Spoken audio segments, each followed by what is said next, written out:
There's a place in the American West where the air on a warm July afternoon sits in the low 70s, and the water a few feet down sits a few degrees above freezing.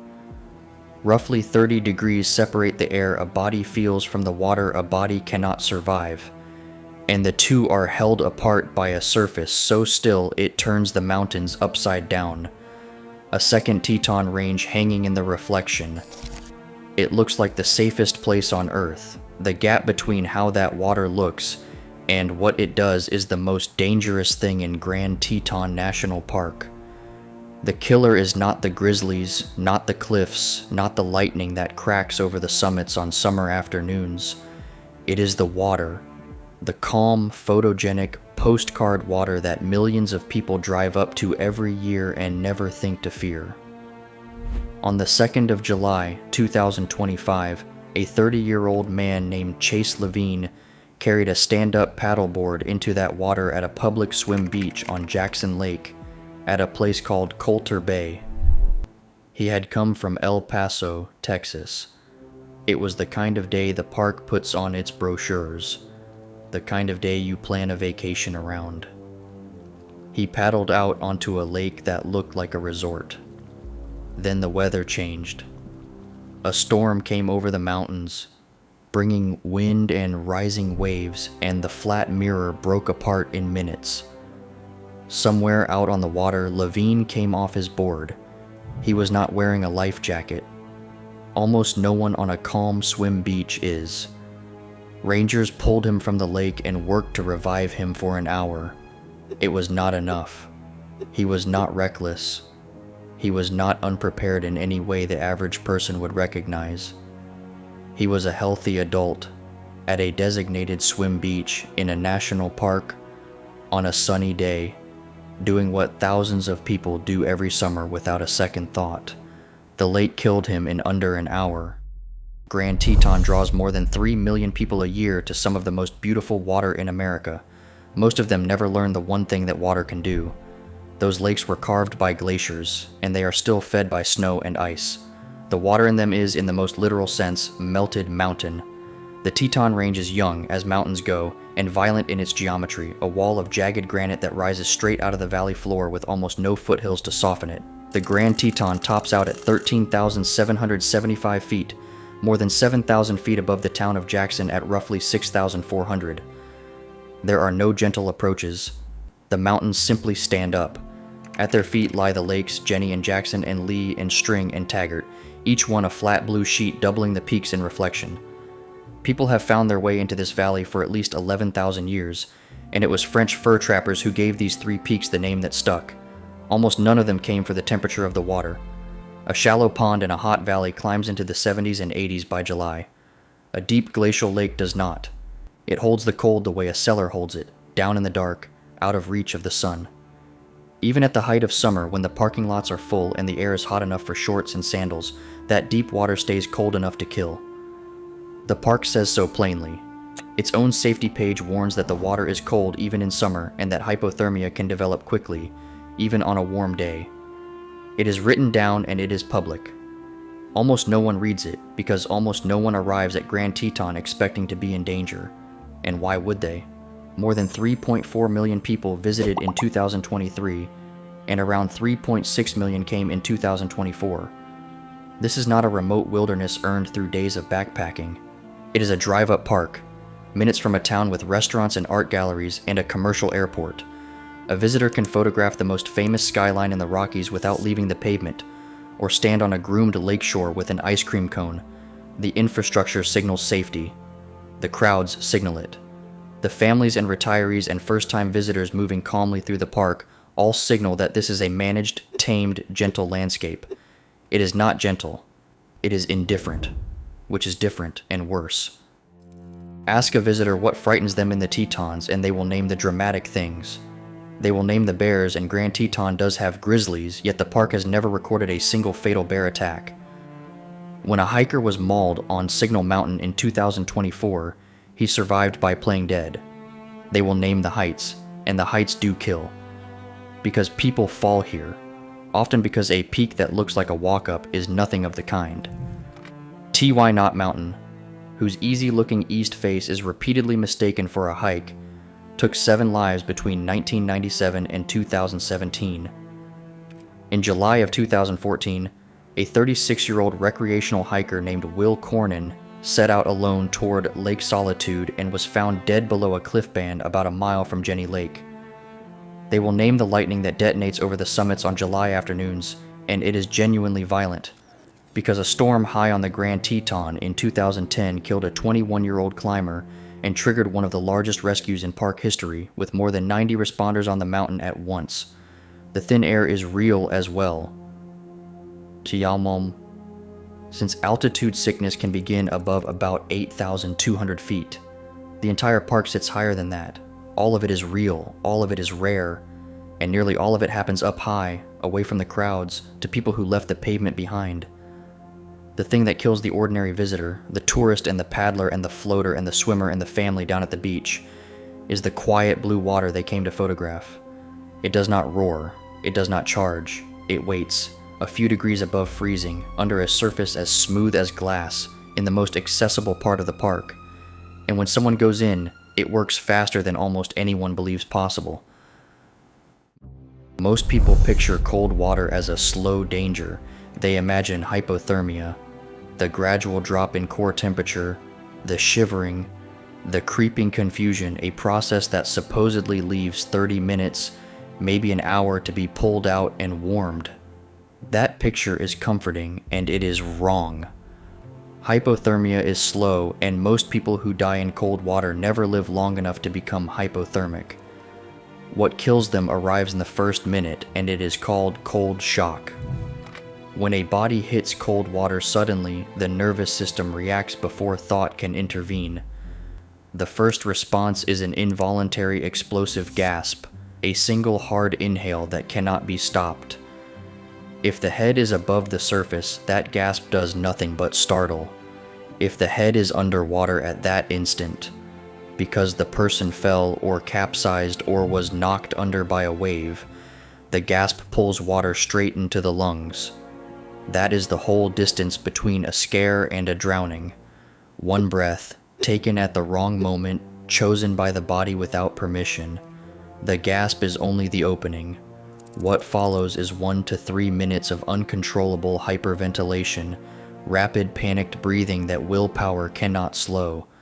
In warm water, a fit adult can hold a breath for something like 45 seconds. In cold shock, that collapses to about 10. Every wave that washes over the face during those minutes is another chance to inhale water instead of air, and the body has lost most of its ability to choose.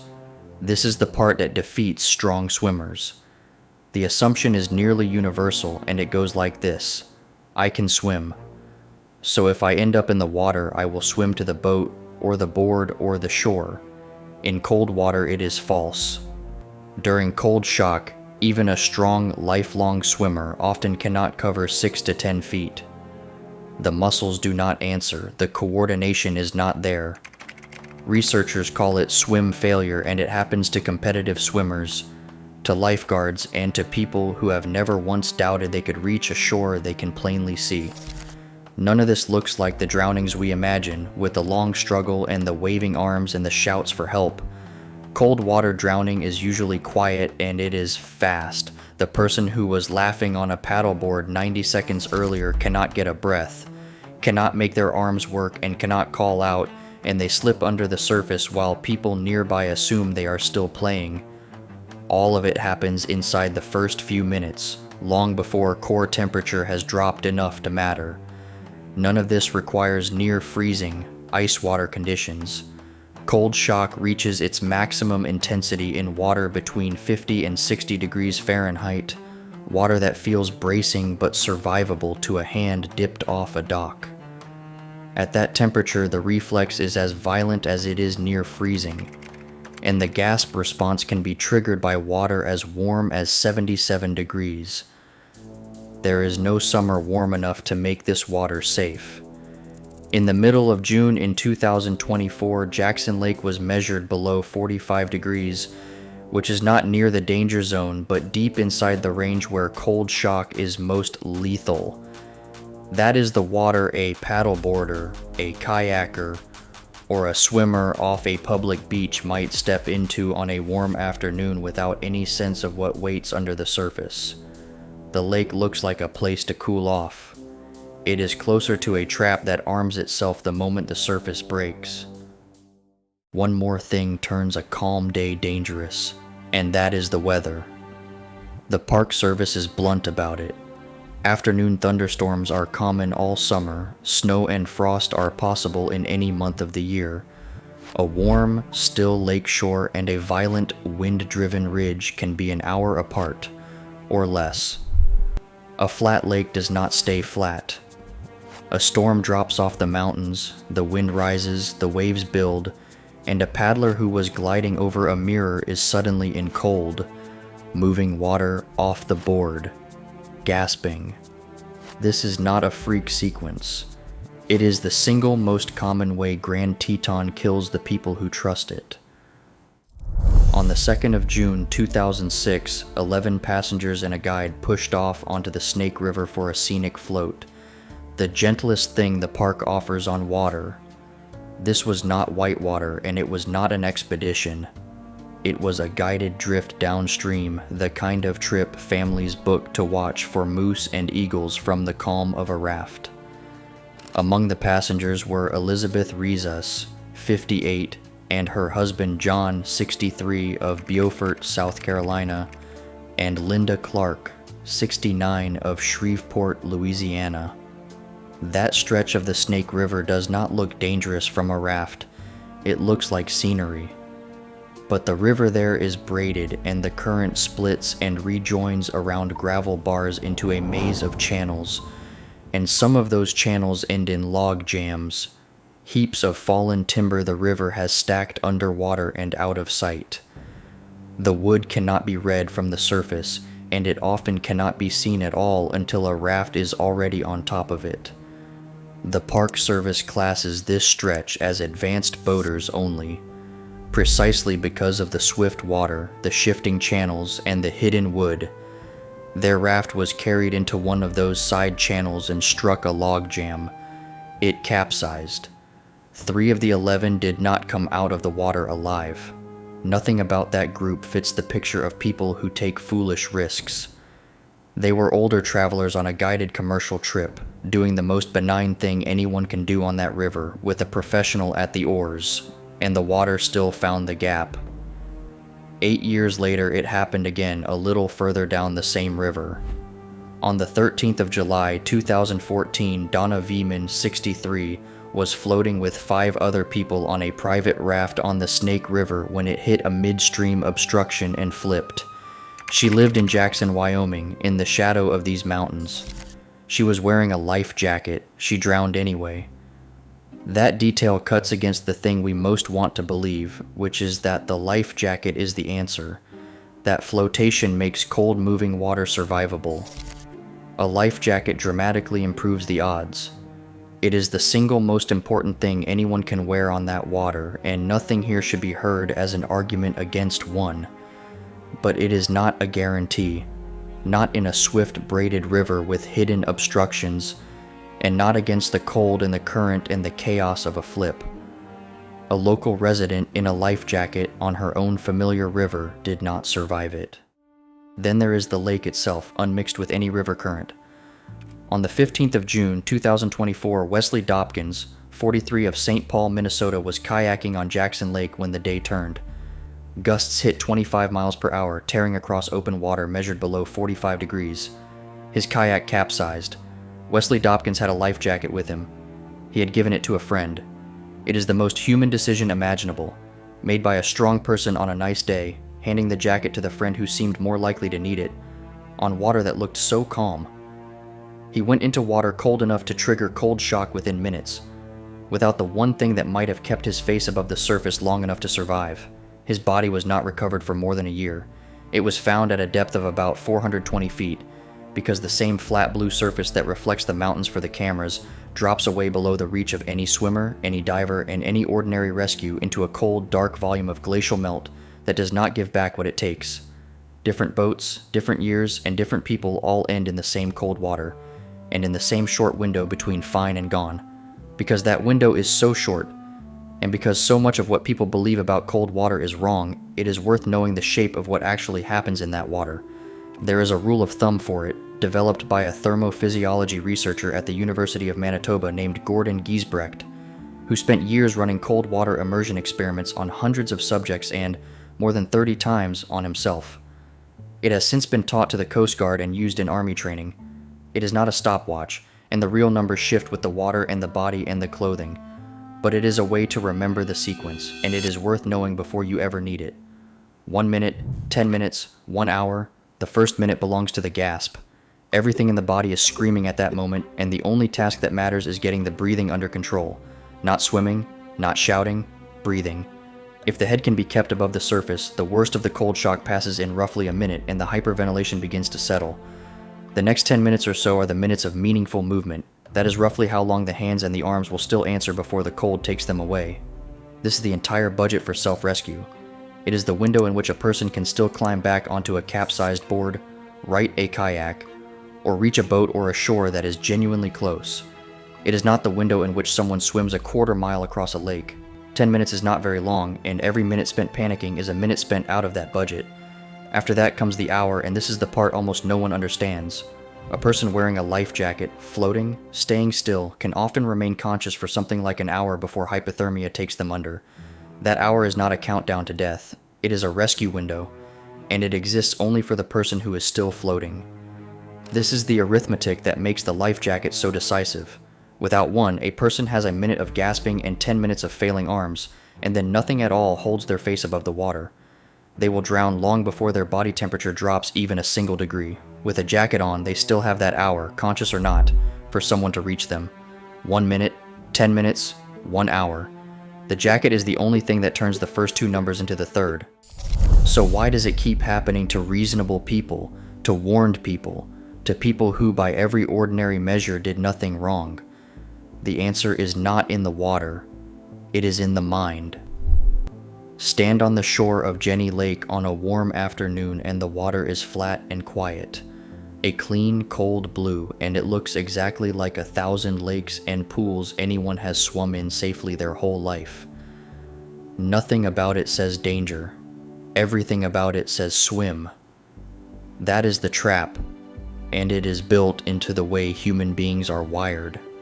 Our sense of danger evolved to read a certain kind of world. We are good at fearing the things that look like threats. The steep drop, the movement in the brush, the dark sky throwing lightning. Those trigger something ancient and immediate. Cold water triggers none of it. A calm alpine lake is the opposite of a threat to look at, and its lethal variable is invisible. No one can see 42 degrees. It photographs identically to 72. The single most dangerous fact about that water, its temperature, is the one fact the eyes cannot report. Layered on top of that blind spot are two ordinary features of the human mind, neither of which has anything to do with intelligence. The first is optimism bias, the quiet assumption that bad outcomes happen to other people. We all run on it, and we could not get through a day without it. It is why a drowning statistic feels like it belongs to strangers. Every person in these stories heard some version of the warning that the water is cold, and every one of them at some level believed that warning was about someone less capable than themselves. The second is the momentum of a plan. There are hours in the car, the one clear afternoon of the trip, the paddleboard already rented, the kids already down at the beach, the photograph already imagined. When the sky darkens over the ridge, that momentum does not announce itself as a bias. It feels like the reasonable thing is to keep going, just 15 more minutes. The storm still looks far away. One more stretch of glass to glide across, one more frame right up until the surface changes. That is the exact moment the water is waiting for. And then there is the last trap, which is simply the crowd. Thousands of people paddle and float and swim in these waters every summer and climb out fine. The lake shore is busy. No one nearby is afraid. Every visible signal says that this is normal and that people do this all day. The one time the variables align with a gust and a wave and a capsize and a head underwater at the wrong second is statistically rare and personally total, and no amount of watching other people succeed prepares anyone for it. The people who die in Grand Teton's water are not careless or stupid or unusually reckless.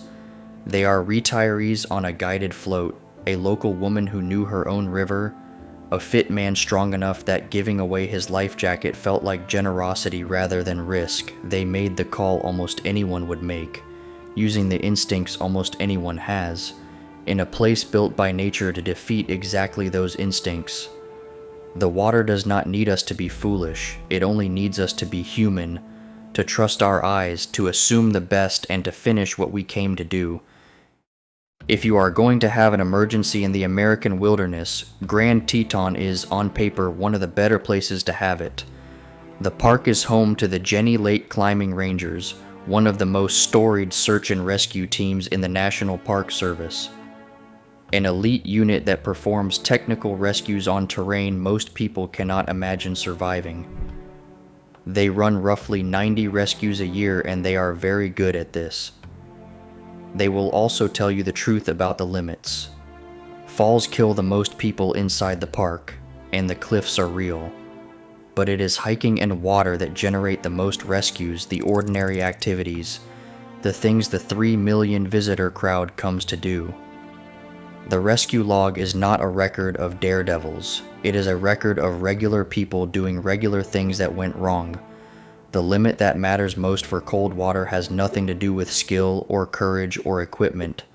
It is the clock. Cold shock does its work in the first 1 to 3 minutes. Swim failure sets in almost immediately. The window between entering the water and losing the ability to keep a face above it can be shorter than the time it takes a bystander to understand what they are watching, let alone shout, find a phone, place a call, and have that call become a launched aircraft. No rescue team on Earth, however elite, can be alerted, cross a lake or descend a braided river, and reach a person inside of 2 minutes. A helicopter takes time to launch and time to fly. A boat takes time to reach open water. The Rangers are extraordinary, and physics is indifferent to how extraordinary they are. By the time a call goes out for a paddler in trouble, the lethal part of the event is very often already finished. What follows is not a rescue but a recovery. Wesley Dopkins was pulled from the lake more than a year after he capsized, from 420 feet down. Rangers worked on Chase Levine at the water's edge for a full hour. Both responses were fast, competent, and fully committed. Neither could undo what the first 3 minutes had already done. The help is real. And the help is good, and the help is almost always too far away in time, because the danger was never built around the response. The only intervention that reliably works happens before anyone gets in the water.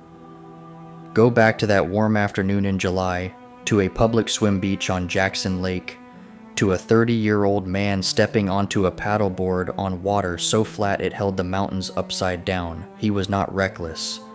He was not unprepared in any way the people around him would have noticed. He was doing exactly what the place invites 3 million people a year to do, which is to enjoy a beautiful lake on a beautiful day. He was not wearing a life jacket. Almost no one on that beach was. The water looked like a place to cool off, not a place to die. When the storm dropped off the ridge and the wind came up and the flat mirror broke into waves, the gap closed between how the water looked and what the water was, and it closed in the time it takes to gasp. An hour of chest compressions could not open it back up. Everything that killed him was visible in advance for anyone who knew where to look. The water temperature was visible. The afternoon sky over the peaks was visible. So was the life jacket left on the shore because the day was simply too nice to bother. None of it was hidden. All of it was easy to ignore because every instinct we have insists that a calm lake on a warm day is safe. So here's the question. And it is not rhetorical, because you will almost certainly stand beside water like this someday, on a day exactly this beautiful. When the lake is flat and the sun is warm and everyone around you is out on the water without a second thought, and when the one thing that could save your life is the boring thing, the life jacket you do not feel like wearing on such a nice day, will you put it on anyway? Chase Levine had one. It was on the shore. The water only needed the hour.